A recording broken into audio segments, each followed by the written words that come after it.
All right, so welcome to the Pure Soul Nikki. Welcome, Christy. I'm really glad that you're joining. Christy's been a member but hasn't joined our Ask Nikki, so welcome, and I'm glad that you're here. This is just kind of an hour where if you have any questions that are spiritual questions or questions about just anything in general, Christy kind of like our conversations, then this is the hour that we spend just talking about those things. Sometimes I come up with a topic of what we're going to be discussing. And I do want to talk about the video that I posted this month about meet you where you're at. But before we get into that, I thought it would be a great idea if anybody has any spiritual questions or anything that they want to know about life after death or the spirit body relationship. The reason that this is kind of coming to mind is Marissa and I, a couple weeks ago, watched this movie called The Pope's Exorcist. And, sometimes we feel negative energies and we feel heaviness on ourselves. And when I was watching this movie, this guy said that this exorcist said that he did like 60,000 exorcisms. And I couldn't understand that's like 60,000 demons. But then I went and I read 3 of his books in the last couple weeks. And these books talk about sicknesses and illnesses and restless nights, unable to sleep. And it talks about how people's thoughts and people's energy, and even a thought, you could be cursed just by a thought of somebody, and you might not even know that. So I thought, should I bring this up and talk about this? Because we've all woken up fine sometimes, and then something hits us and we feel instantly angry, or we feel a shift of our emotion, like we were happy and now something is heavy and something is sitting on us.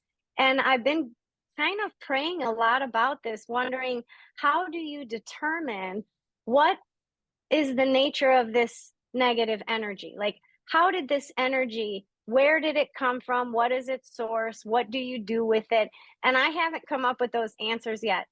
So that's why I kind of wondered if I should bring it up or not. But I thought that it would be a good place to start, because as you're reading these things, the thing that keeps coming back to me is Jesus, the Blessed Mother, and that these two together in union, according to this exorcist, he's like the exorcist of Pope John Paul II. He's right under there. He's the world's most renowned exorcist. He's recently died a few years back.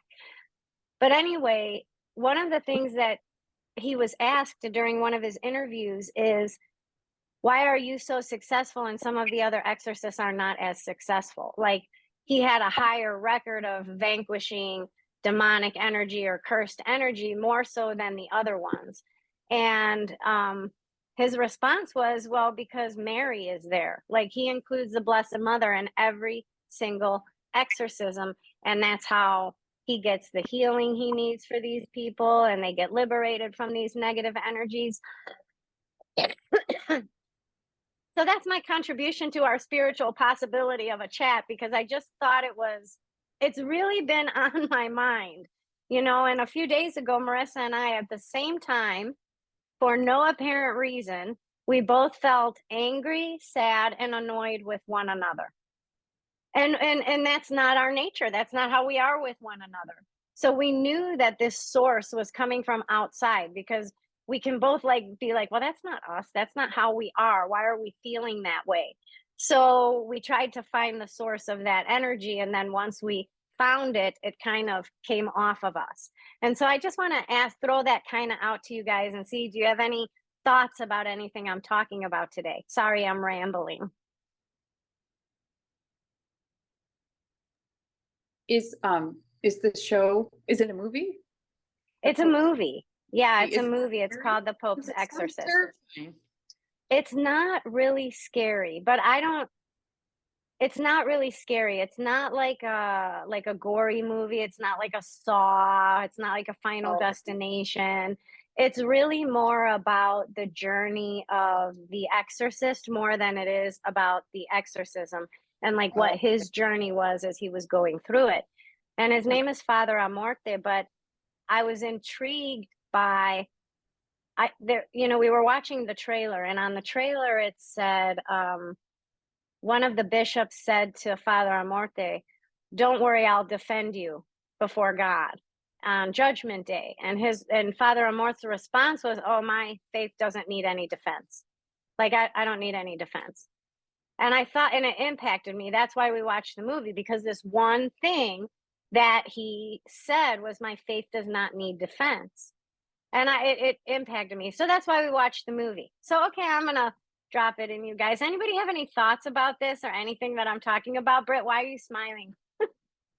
Well, I have a friend, Emily, Yeah, not my daughter, Emily, a harpist right. friend, Emily, and she confided in me that she struggled with that. She would be happy going along her day, and then all of a sudden she'd feel this dark, heavy energy. And she hesitated to call it evil, but it was very dark and she couldn't understand what it was. Sometimes she'd be at home, and we actually kind of lost touch with each other. So I haven't really found out if she ever really figured that out. But she struggled with that. She would have that a lot. So I know it exists. People suddenly get these feelings for no reason. And I know that there is a large portion of the people on earth that are empaths. And so an empath who absorbs feelings from another person, they are going to have shifting emotions throughout their day. But there's a difference between our typical, our emotions. I'm anxious, I'm sad, I'm this, or I'm that, I'm scared. But when it's a demonic or evil kind of presence, you'll find that underneath all of those feelings that you're having, you are enraged.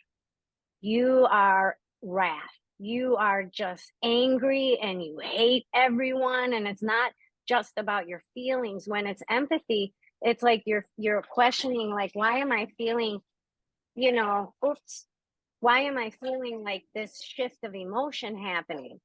But when it's negative, there's hatred underneath everything that you're feeling. And when you're empathing, there's not hatred. The empathy is a soul to soul connection where you walk in the path of another, where you feel what they're feeling. But there's not hatred underneath that. You're more questioning yourself. But when you start to feel like that venom feeling inside, you know what I'm talking about. It feels like, and it just like it comes up. That is how you can tell the difference between what an empathetic connection is as opposed to what a negative energy is. Because people can feel negative and they can feel like shit and they can feel bad. And you could feel that. But when there's this underlying rage that kind of climbs up your body, that's how you know that it's a negative energy. Could it also be disgust that you feel underneath? Yes. Okay. Yeah. Because I felt that with somebody recently where I thought I was just being judgmental or weird, but I'm like disgusted. I feel gross. Like I feel more than just negative empathy. You feel like, and it's not. one of the other things that you could feel is like an animalistic response, like like you're just like that disgusty, like kind of like that. And so you would feel a heaviness that is connected to that. So everybody can feel that, because you can feel that based on somebody's negative thought or mean thought of you. And it can kind of just come into your energy. So basically, I think the message that I'm supposed to say is, when you want to eradicate that from your experience, I know that we can call out demonic and negative in the name of Jesus, but if you include his mother, according to Father Amorte, it's out. Like there's no struggle here. And when Father Amorte actually asked one of the demons that he exorcised, what's the deal? Like, why? Like, you'll sit here and try to argue when I'm speaking of Jesus, but the minute his mother comes in, and he said, and the response from the demon is that she's the only human that did not fall into temptation. That's it. She's the only one. Like literal, the only one. And so that's why she's like totally so free from sin that when she comes in, she intimidates them. And so they cower back, and then Jesus vanquishes them. According to these books I've read, it's really fascinating. It's really, really fascinating. So yes, you can feel any extreme like of hatred and disgust and anger, and all of that is going to accompany anytime you have a negative energy on you, right? And so there's prayers you can say, like prayers of liberation, and you can find them on the internet, or prayers of deliverance, and you can find that. But really, a Hail Mary and Our Father, and you bring the two of them together, and you're pretty much, that'll clear out. So, and I did try it the other day when Marissa and I were having that. I was like, okay, let me try it, and it does. It kind of brings it off of you. And so, yeah. Any thoughts? I'm sorry, I know I keep rambling. I'm just really like impacted by this and the power of God, like how that works. So, wish I would have known about that, because earlier I on the phone told somebody to burn in hell, and the vision I had in my head was that like the depths of hell was opening up, because I've had that happen when I was younger, and my sister's like, literally I saw the depths of hell open up around you, like I saw it. And I was so angry, and it wasn't even anything like I really cared about. Like my reaction was not equal to that, but I was like overtaken. And I remember just sitting there being like, okay, I'm going to cancel this. I'm going to do this. Like I had a call like 40 minutes after that, and I was like, no, just cancel it. And I was like, just sit down. Like there was the other part of me that was able to like bring me back. But in that moment, like I just completely lost it on this person. Like it was not me, and I like understood that, and I had the other internal voice being like, dude, calm down, like what are you doing? Yeah, sometimes that's interesting that you say that, because what you'll start, you can notice the takeover. When the takeover starts, first of all, you can feel it. But if you bypass the feeling because you're thinking, I'm so pissed off, that's why I'm feeling what I'm feeling, and then that rage gets you, your spirit is going to move out of the way. So now rage has control. And you'll always know that rage has control, because right over here, your spirit is like, why are you so angry? Is this really necessary? Come on, Nikki. This isn't really such a big deal. Why are you bitching about this? And the whole time I'm screaming like a crazy lady, right? Well, I'm screaming, but there's this other, I'm having literally two conversations. What's coming out of me and what I'm thinking here, and what my soul keeps telling me here. So our soul does try to like bring us back. But when it has control, that's the part that then reaches out to get everybody else around us. And then it kind of filters into them. So then we're sharing the negative energy with that person. And then that person is going to share it with everybody else. And that's how it spreads. So super interesting. Yeah. I was like, that happened to. I'm sorry. Go ahead, Britt.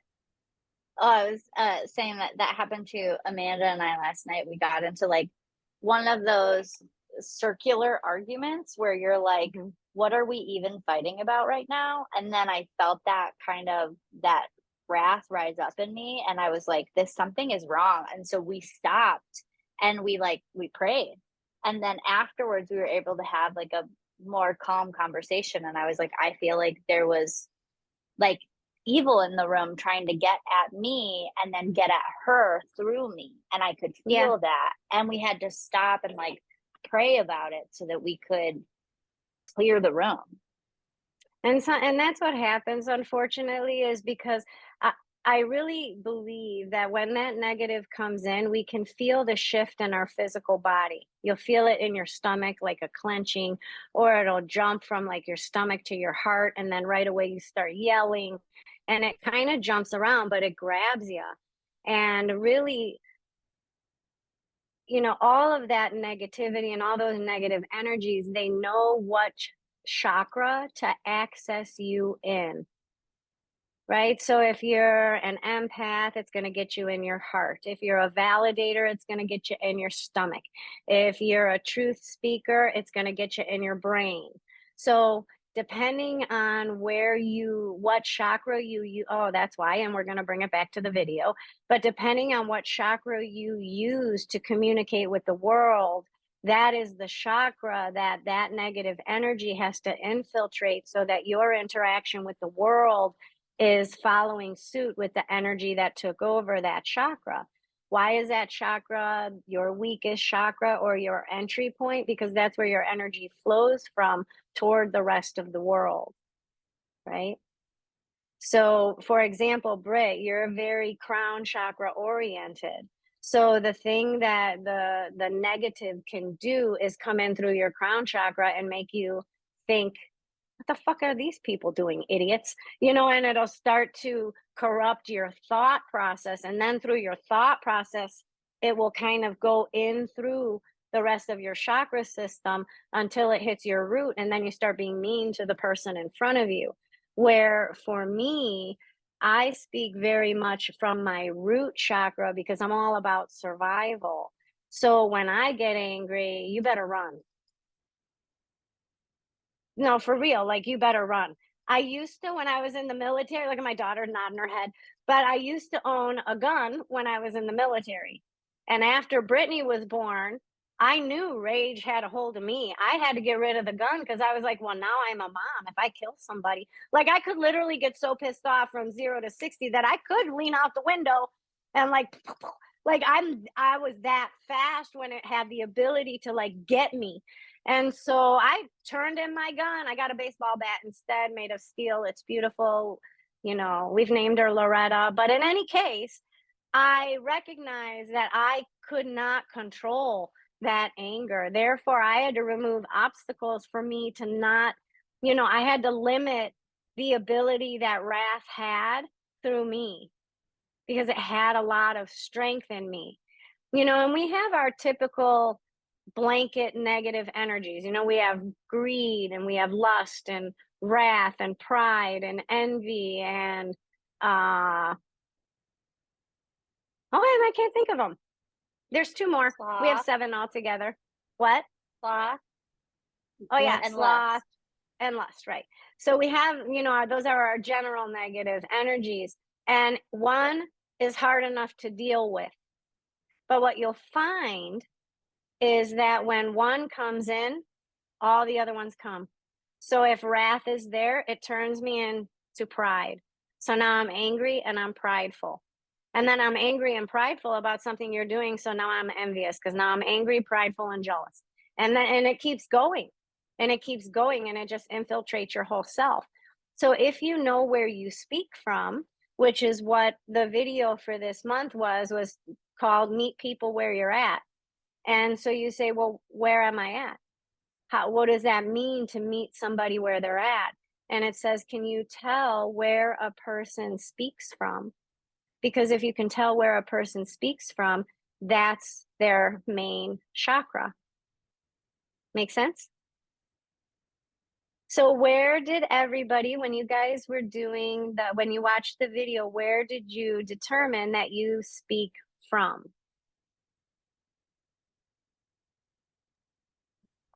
My head. So Sue, you speak from the crown. Kaylee, where do you speak from?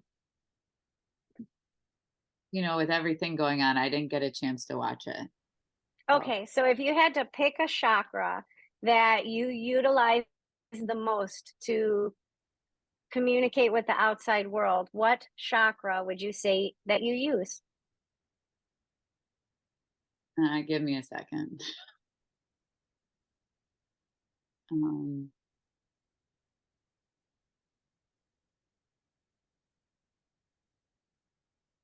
Okay, I'll tell you, you talk from the heart chakra all the time. Like, you really do.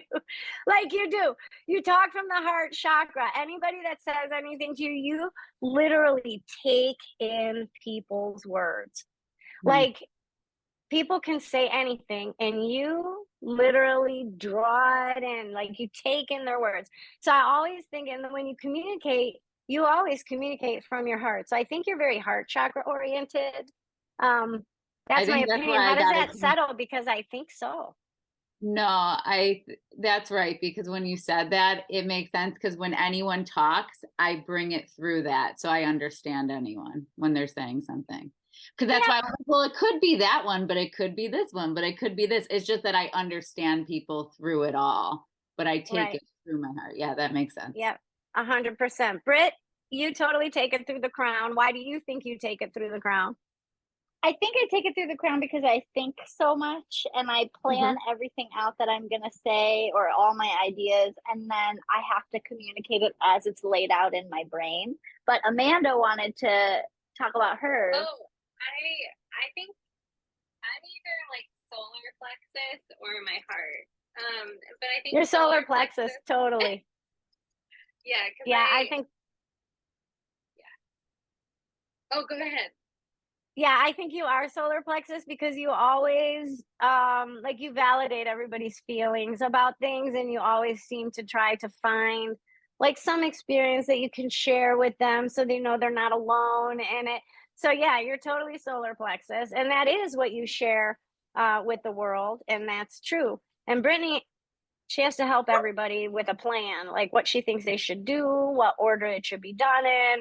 So I'm like, you need a plan. I talk to Brittany because that's her communication style is she kind of shares with that. And Sue, you do the same thing. That's totally true. You are totally a crown chakra person. What about you, Christine? What do you think? I think probably heart, because when you were saying people who identify as empaths, process a lot through their heart. Yeah. That would be my guess. I don't know. But I guess I don't know as much about solar plexus.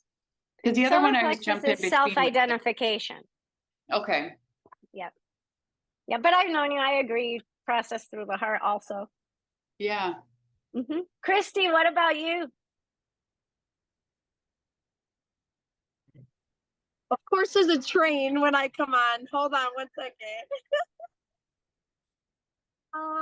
You'll probably have to tell me because I'm torn between solar plexus for validation and heart because I am empathic as well. So I don't know. Totally what you share with the world is validation. It's all solar plexus. And there Even you go. when you're angry with people, you're like, I love you, but there's this, and you're a great person, but could you try to do that a little better? Like you always validate even when you're trying to correct, always. So like that's totally you from the solar plexus. And what about you, Tom? That's Tom right there, right? Yes, I was gonna make sure it's okay. I had a guess because we're stuck in the totally. car. Hi, Tom. How you doing? What's up? How's it going? Nice to see you. Good. Where do you speak from, Tom? I'm definitely from the crown. You think so? Yeah. I mean, yeah, it's either the crown or the heart, but probably because I act and then I rethink after I speak. So you speak from the heart, or you react from the heart? Yeah, I would probably say probably react from the heart because I agree. yeah. Yep. Yeah, I agree. Yeah, you definitely react from the heart. That's your impulse. So your heart kind of draws you here, draws you there, draws you here, draws you there. So you are constantly like sharing your heart with like 1,000 people. So that can get really taxing if you do that. So you have to make sure to like love yourself and also, but people that speak from the heart, they do tend to, if there's 20 people in the room, they're about all 20 of those people. Yes. Like all of them at the same time. So, and Christine, you're a teacher. So you're like, yeah, exactly. You're like all of them at the same time. But basically, yeah, heart people tend to share, with every single person in the room. So that is how you do. That could cause your brain to go on overdrive and it might freeze you in place. Like it could just stop you because if you have 5 people in front of you and you don't know who to please, your brain is racing the whole entire time trying to figure that out. So I always say please yourself because if you please yourself really, you'll please all of those 5 people in front of you if you please yourself. It's an accident that happens when you please yourself. You accidentally like please everybody else. Marissa's not on camera, but she speaks also very much from the solar plexus and validation. And that's good because that's what we share with the world. But then keeping in mind, that is your open chakra. That's what's exposed to the world, right? And since that's what's exposed to the world, and that's what you share with the world, that's how negative energy gets in. So think back now to when you've had that heavy feeling. What chakra does it start in? It probably starts exactly in the chakra that's open to the world, because that's how it can flow through the negative. As I'm saying that, do you think, and you think about that, can you identify that in your lives?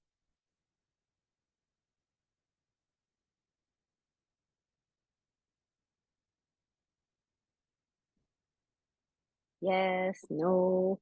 What was the question?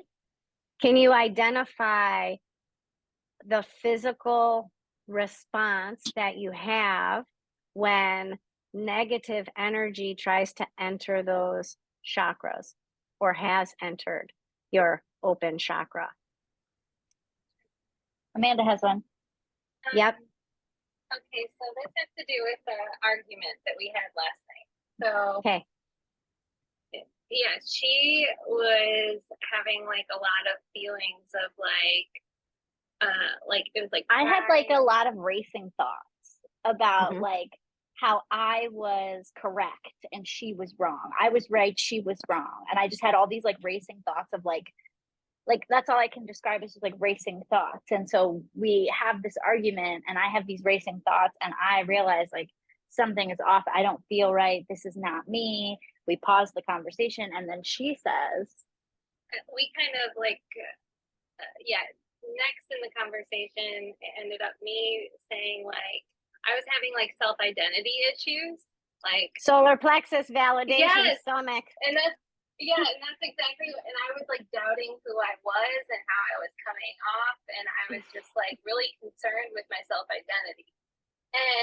And I was like voicing all of this and I felt guilty too, because it felt like I was making it about myself, but I wasn't trying to, but I was honestly having like a dilemma about who I was in the situation.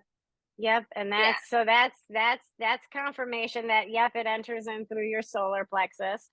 And Brittany, that's obviously it came in through your crown chakra because your thoughts were racing. So you guys are confirmed for that open chakra. Haley, do you have a confirmation like that where you recognize that it came in through your heart chakra and you could physically kind of feel that entry point, or if someone else was angry with you, like where that hit you, or whatever is the negative energy, whichever it is. Yeah. When it's triggered, that like, it's kind of like a little bit of like a down, like it's like, it could be simply like, I'm wrong. And then I wrong turns into, well, like, I'm not good enough. And then I'm not good enough turns into, well, no one loves me. I'm not worth it. I'm not enough. So it would hit my heart space. And it's funny because a lot of what I've been doing with the work is every time any type of like big emotion comes up, I always put my hand on my heart and I'm like, you're safe. I'm safe. And it always calms me down when I put my hand like right on my heart and just say, you're safe. I'm safe right now. Well, thank you for sharing that, because I think that's something that we can all use. If you feel that negativity or that heaviness in one of your chakras or the chakra that's open to you, what if you did do what Haley did and you just say, you know, for me, I'm root, right? So I'm going to try to save you and rescue you in anything that you need. So I could just hug my own self, like literally just hug myself. And that would be, so what if that was something you did? You hold your stomach, if your solar plexus, and you say, you're safe, you're good enough, everything is good. And if you are telling that to your own self, then your spirit can flow back into your body, and then that negativity will go away. I think that's brilliant, Haley. Yeah, that is fucking every brilliant. time I go like this and I'm safe. And then it's like, it literally instantly, like the other day, I sleep with this thing on my face and I woke up like in panic as if I couldn't breathe, and I ripped it off, and like I could feel my heart rate, and I just put my hands, I'm like, I'm like, I'm safe. And then I just rolled over and went back to bed. Like, no clue what any of that was, but I'm like, I'm safe. So let's go back to bed. It like Yeah. instantly calms. And I didn't think I was out earlier when I was ballistic. There was like no connection, to that space. But normally, like within normal range, this is just all I need. And it's like, Wow. That is just brilliant, and I'm going to do it, and I'm going to suggest it to people and teach that to people, because yeah. if you know where that enters, or that's where it hurts, or that's how you're expressing, and you just physically touch yourself there. Yeah. And say that mantra to yourself, or say a little prayer. Sometimes, and I've done that a little bit on a different side, but this is what's kind of coming to me. When I get fearful about stuff, it's like my spirit shows, when I was in third grade, we sang that song in church, so be not afraid, be not afraid. I don't know if you guys know it, but anyway, we used to sing it in church. And I find that when I get like scared about something, my own self, I'll start hearing it in my brain, like the song. So then I just kind of hum it to myself or sing it to myself. And that does actually calm me down. So you may have other mechanisms too that do help that instant calm down. That's crazy. So you are able to do that. Who else? Anybody else find anything like that? Or yeah, Britt? That happened last night when we were having our fight, and like at one point Wow, I I'm just so like sorry that your guys' fight is prompting some of our conversation today. Thanks for taking one for the team, you guys. That's awesome. Started talking to me, I like nudged Britt and I was like, you should bring up the 7 deadly sins. And then you started talking about it, because we were talking about that last night. yeah. Oh, wow. Okay, yeah. And at one point during our argument, when I was like, the thoughts were crazy, I did like instinctually, like Haley, what you were saying of like putting your hands on your heart chakra, I just went like this, and I was holding my head, and I like leaned my head against Amanda's chest, like against her heart chakra. And I just like held my head there. And then everything got quiet. And then I was like, we need to pray. So it was almost like an instinct. So maybe that's the other way. If you can't think of immediately what your thing is, what do you physically reach for first? And maybe that's what it is. This is great. This is great coping mechanisms, and great get all the negative out and bring in God and bring in all of the good. I love that. Christine, do you have anything to add about it, or have you noticed if you do anything just by your nature that helps you to kind of recenter and bring your soul back in? I say the exact same thing Haley does. I do the same thing. I say, you're safe. I do it all the time. Wow, I am behind the power curve, you guys. This is awesome. Thank you. And I told that to my therapist, and she was like, oh, wow, that's really neat. I'm glad you do that. That makes a lot of sense. So it wasn't something she had suggested. It's just something I like do all the time. To calm my nervous system. That's amazing. But I was thinking of how when I felt the worst about things, or the darkest, was the one, whenever I've had COVID, which I've had it a few times, and it always seems like it's like I don't feel anything like myself, and I get really dark and feels like different energy completely. And interestingly, the thing that was affected when I got so sick with COVID was my heart. So I don't know if it's like, just something more vulnerable within your body, that Yeah, gets and impacted I more know. easily. Yeah, I think so. I think it's because it's the open spot. I think illness happens and it affects those areas. And I do. I've noticed that before, even within my own self, for different situations. But yeah.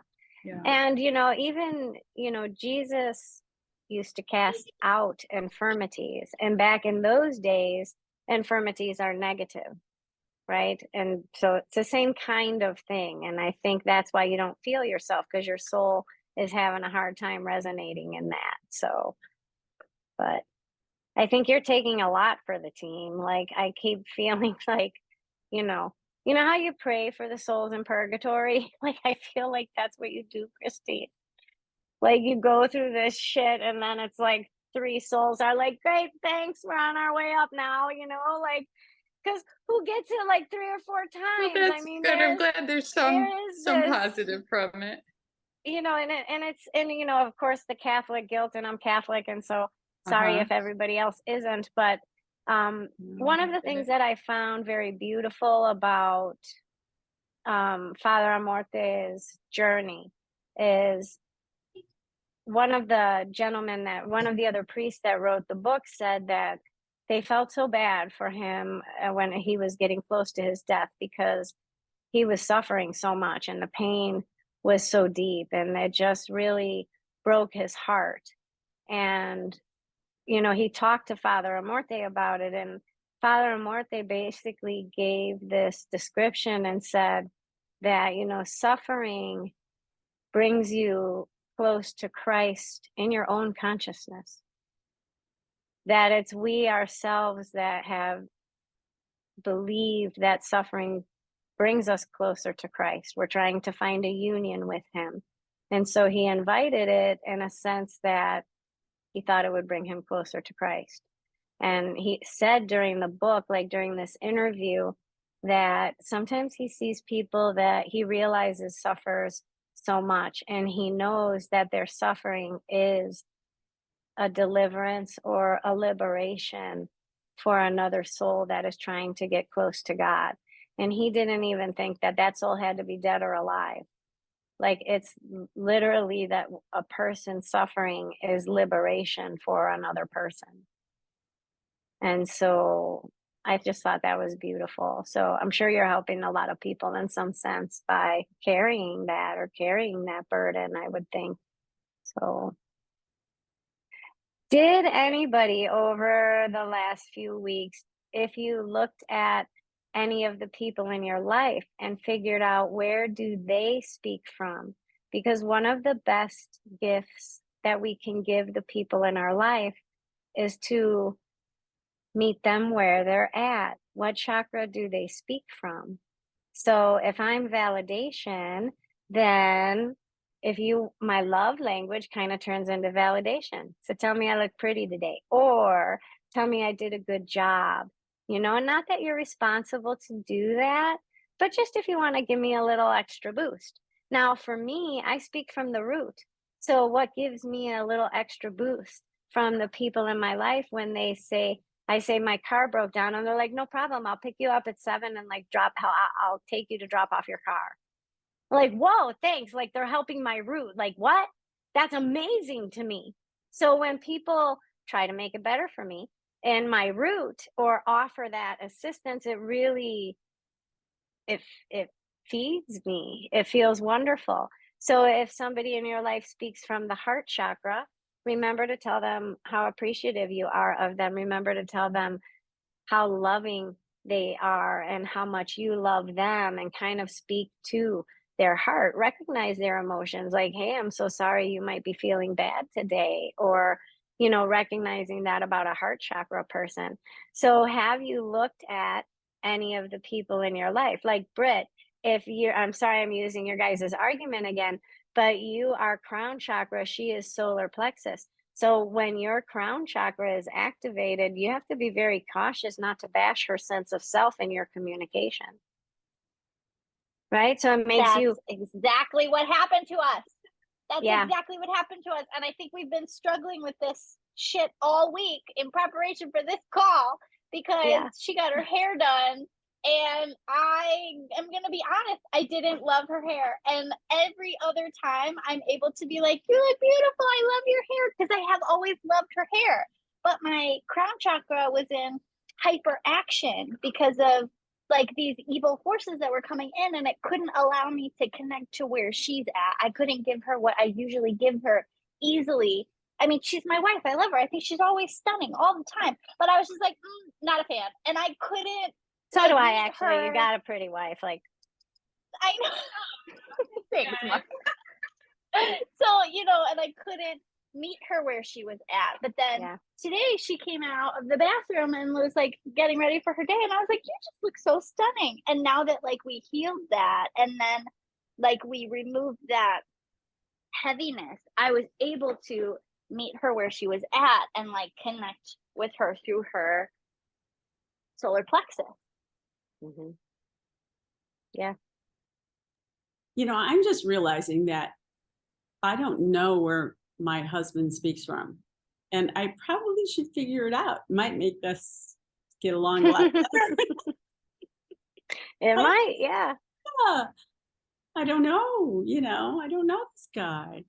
I mean, we've been married 31 years, so Not me. But that's because I'm up here all the time, thinking about everything, planning, doing it, and whatever. But no. How do you figure out where someone else?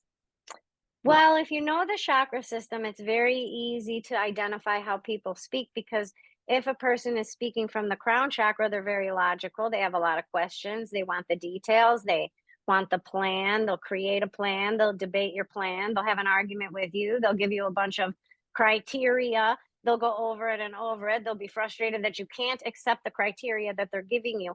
So this is very analytical, all analytical response back and forth and things like that. When someone speaks from the third eye, they say a lot of things like, well, imagine if you were like that. And well, what if that happened to you? Well, hypothetically speaking, because they're getting visions and pictures and they're wanting to give you a scenario, they're seeing a scene in their mind. So people that speak with a lot of those types of comments, those people tend to speak from the third eye. And you'll notice that people that speak from the throat chakra, you'll either get venom or love.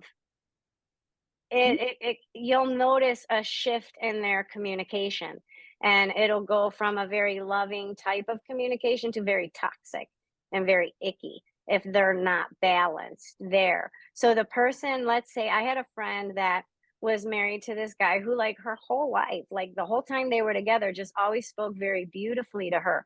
But when he was off balance, all of his words were just horrible. And he would come back the next day and be like, oh my God, I'm so sorry. I don't know why I said that to you. I so don't feel like that. But that negative energy, that wrath, that anger used his throat chakra. And he's such a good communicator, such a good expresser, able to like really speak nicely and educated, that when that demonic or negative energy of wrath got into him, his words were vulgar, right? So people that speak from the throat chakra, you'll have those two extremes. When a person speaks from their heart chakra, you'll notice that when you say something, they stop. Like when you say something like to Haley, she goes, when I say something to Christine, it's the same. Like they physically move their body in receipt of your comments. So you'll notice that it's a deeper type of feeling, and they'll always recognize everybody's feelings in the room. Like, oh, I totally get that, or they'll see everybody. And so that's a person that speaks from the heart chakra. And then a person, well, we have a few validators, so we figured out what that is today, and that's our people from validation. And then people that speak from the sacral chakra, they're your best friend day one. Day one. They meet you today and tomorrow they're like, you want to come over? My whole family is coming over. They're very focused on the relationship. Let's go get some friendship time. Let's go, it's very, their focus is on the relationship and on the friendship and on the connection.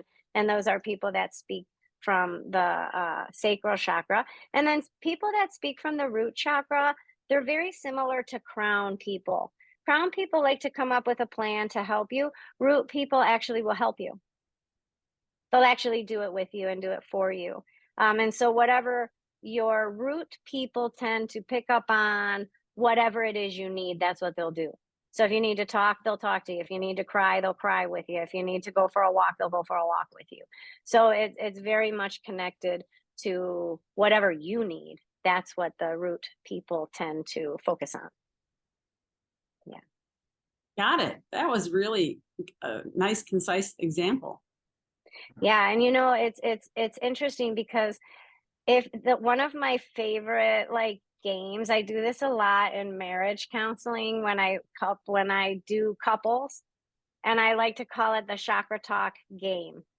So that means that when you're going to make a decision or you are going to have a conversation about like an important topic, that you take that topic from the crown to the root. If it's something that let's say if it's something that happened on earth, you take it from the root up. If it's something that you guys are trying to decide, you take it from the crown down. Either way, any direction, it's fine. So I want to buy a new house. I want to buy a new house. So now I'm going to ask everybody, I want to know their entire opinion on it. Like, what do you think about buying a new house? So if you're with your partner or your child, your friend, what do you think? What do I think? Let's activate our crown chakras and let's talk about all the things we think about buying a house.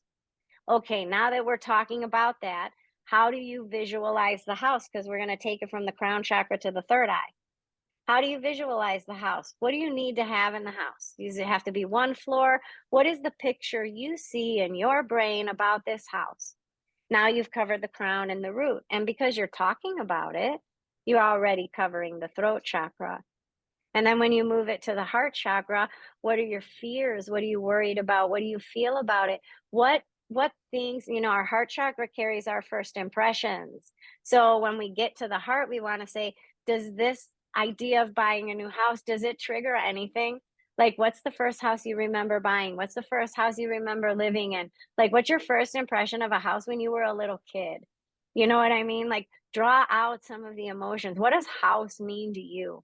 Does house mean home, or is house just a place to hang up your hat? Like when we're in the heart chakra, we're talking about our feelings, about the bigger concept, right? Okay, I want to buy a house, but what does that really mean to you? Does that mean that in buying that house you feel secure? Does that mean it's family? Does it mean you're protected? What is, when we're discussing with one another in the heart, we want to, it's all feeling. It's feelings about yesterday, it's feelings about today, it's feelings about our hopes for the future. Like that's all going to sit in our heart chakra. And then in our solar plexus chakra, well, we're buying a new house. How far is it away from your work? Do you mind driving that far? Would you like to do that? Can you handle it with the finances? Like here, right here in the solar plexus, we're like, hey, does this identify me, or is it going to be too much work for me to go do this? Like, am I ready for that amount of work? So now you're looking at this decision in each of your solar plexuses. And then you say, all right, now we're at the sacral chakra. We're in a relationship with each other. So what are your expectations in our relationship once we buy a house? Because a lot of people move into a house and like, well, I didn't know I was the one who had to cut the fucking grass every week. Oh, you mean we move in together so now I cook dinner every day? What is that? What that means? Like, we have to talk about our relationship expectations and when we buy that new house. And then we move it to the root chakra and we decide where we want to live and how much money we can spend. Right? So if you are making a decision and you want to have like a fun game and you really want to try to cover each one of those chakras, you are going to have like probably a very deep and complete conversation because you'll cover all of the bases if you do that. And this works very nicely also if you're interested in, this is a very good, like, let's get the sex back kind of game, because it's a nice chakra game. What do you think? What do you think? What do you visualize? What do you visualize? Man, by the time you get to the sacral chakra, you're jumping in bed together. Like it's a, you understand? So if you're looking for a little bit more intimacy in your partnerships or in your relationships, that's one of the things you can do is you can pick a topic and bring it through your chakra system. And I guarantee by the time you hit the sacral chakra, well, that's going to be the end of the conversation, because then, That's your intimate energy. That's your connection and relationships. And I find that when people are struggling, at least when I speak to them in couple sessions, when they're struggling and that they come back with some pretty funny stories, and so it's just a good thing to normally when I'm in like therapy sessions like that, we start with that game, or we start with the, hey, you guys learn how to speak with one another this way, and then you can play it over here because then it's fun. But it's nice to have that ability to communicate. And I tend to try to do that just in my natural self when I'm trying to, talk to the kids or try to figure out what to do. I try to think, what are we thinking about this? What do we think this could be? How do you feel about it? Can we do anything about it? How can I help you? Right? Because all I'm doing, if I want to cover the chakra system for my daughter, what do you think about this? What comes to your mind? What are the pictures that are popping into your head? You think this is what's happening, and what happens here? What are you visualizing about that? Talk to me about those things. Talk to me about those feelings. What can I do to help you when we're at the sacral chakra? So even if you want to offer assistance to somebody, you have 7 questions to cover. What do you think? What would you like to happen? How do you feel about it? How does it change you one way or another? How does it impact how you feel about yourself? What can I do for you? How can I help you? And then actually help them, right? So if you cover every chakra, people, how can I help you? Well, can you help my mind? Can you help my visualization? Do I just need to talk? Do I need a hug? Like, even when you don't know yourself, what do you need somebody to do for you? Take a check, scan yourself. Where are you deficit? Where is that deficit happening? Right? Because sometimes I can have a deficit in my heart, but my brain is fine. What if abandonment gets triggered in my life? My brain is like, fine, this happens to me all the time. Like, it's no big deal. Like, it's fine. Whatever. I don't care. And then I start to visualize, oh, well, I mean, should I be surprised? Like, they've abandoned me like 25 times in my life. Like, why am I surprised? And then I'm talking about it. So I'm going to bitch about it for a little while. Probably going to bypass my heart because I don't want to feel anything about it. And then I'm going to get to my solar plexus and be like, I don't fucking need them. Who needs a relationship with them anyway? I'm totally fine on my own. And then I can just skip my heart and go all the way through. And then if I do that, then you know that I probably just need a hug. So I got all those other chakras, I got them covered. But if you're asking me, you might be able to identify in the people you're speaking with, where is that deficit? And then fill that deficit. Right? Well, that really explains a lot. I can't believe this. This has been so enlightening. I like thinking about my husband. I know he's solar plexus for sure because I have these great ideas and I know how to do them. And I say, hey, I got this great idea. And his first response is always, oh, that's so much work. I'm like, I'm not gonna work. I'll just work. And I get so mad because he just said, well, I think what is he's not. But yeah, it's like, wow. So if I can think of it the way you described, going through the chakras. Yeah, it's a really interesting exercise. And, and don't tell people you're doing it. They're gonna become butter in your hands. And it's kind of, and I don't mean that in a negative way, but, my mom used to say, you can get a lot more flies with honey, like, than shit. Right. So if you're thinking about it, like, that's a kind thing to do for somebody. And you can watch their whole chakra system relax. And, when I'm in a session with somebody, sometimes when I connect with their spirit, their chakras and the energy in their soul just kind of centers around one chakra, and it's like pounding on them and pounding on them. And I know when they come back into balance because I can feel that chakra release. I can feel the soul kind of come through that chakra. And I do get visions and everything, but even if you don't, you can tell when somebody goes, oh, Like you can feel that within yourself. Everybody can, because at that time that you're connected to that person, your souls are connected. So when they go like this, so will you, right? And I think Brittany, you're, everybody had, you guys had some great ideas about how to calm those chakras down. You're safe. Brittany is like, oh, let me just put my head in my hands. One of the biggest things and the most clearest things that I like that you and Amanda did is you stopped and you prayed. And that was the beginning of this whole talk. Was like, I was so impressed with this Father Amorte because he held this connection between Jesus and the Blessed Mother so strong that when we bring them together, we are all automatically like liberated. And I feel like that's our first lesson today. And then we have all these other practices that help us do that. But I appreciate that. Again, thanks for taking one for the team, you guys. We used your experience a lot. And, nothing is ever in vain. No difficult experience, no thing that we go through, nothing is in vain. Because even if you see today something that they went through that was difficult for them, that they came through, is something that we are able to have as a point of education and growth and enlightenment. And so, see, suffering is a gift to others. We just might not know it right away, and we might not know why we're experiencing this. But I think when we pray and in our next difficult situations and experiences, maybe at the end of that, we could say, I hope that this brings enlightenment or love or encouragement or knowledge or education to another person. So thank you for that and for sharing that with us today.